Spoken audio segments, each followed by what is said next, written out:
Moringa oleifera, tree of life. जीवन की मूलभूत आवश्यकताओं में से सबसे जरूरी है हमारा भोजन। लेकिन क्या आप जानते हैं, हमारे भोजन में जरूरी पोषक तत्व तेजी से गायब हो रहे हैं। मतलब हमारा पेट तो भर रहा है, लेकिन इंपॉर्टेंट न्यूट्रिशन नहीं। आपाधापी के दौर में रोजमर्रा की जिंदगी की व्यस्तता और बदली हुई लाइफस्टाइल ने कुछ भी खाने का, कहीं भी खाने का, कैसे भी खाने का और कितना भी खाने का आदी बना दिया है। फास्ट फूड, जंक फूड व स्ट्रीट फूड हमारी जिंदगी का अहम हिस्सा बन गए हैं और इसी वजह से कितनी ही बीमारियां हमारे शरीर में अपना घर बनाती जा रही हैं।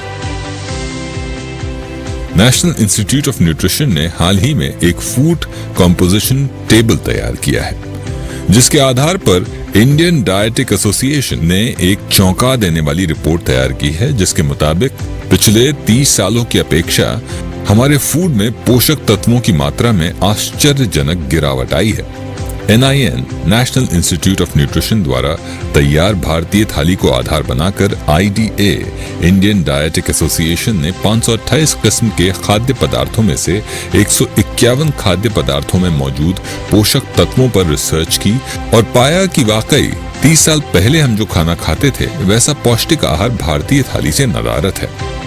IDA के मुताबिक आज गेहूं में 9%, बाजरे में 8.5% कार्बोहाइड्रेट की कमी आई है।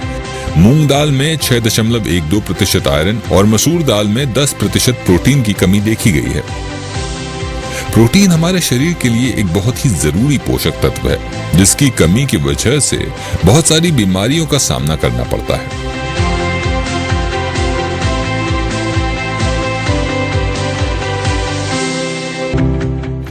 आलू और टमाटर जैसी सब्जियों में विटामिन बी, मैग्नीशियम और जिंक जैसे पोषक तत्वों में 66 से लेकर 73% की कमी दर्ज की गई है। फलों का हाल भी कुछ ऐसा ही है।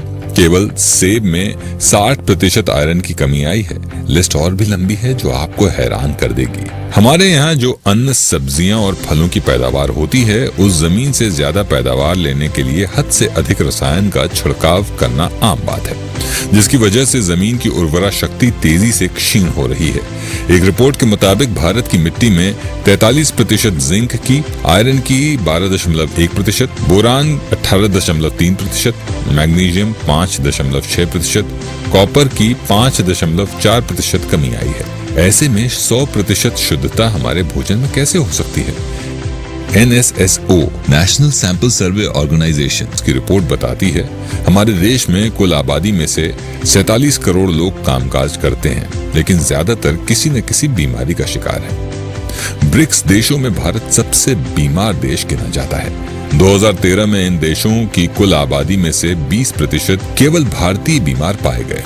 भारत में 7 करोड़ लोग डायबिटीज के मरीज हैं। WCC, world Congress of cardiology की माने तो सन 2020 तक भारत में 40% लोग दिल की बीमारी से पीड़ित रहेंगे।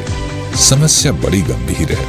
एक तरफ तो हमारे खाने में पोषक तत्व लगातार कम हो रहे हैं और दूसरी तरफ रोज नई नई बीमारियों का सामना करना पड़ रहा है। इस गंभीर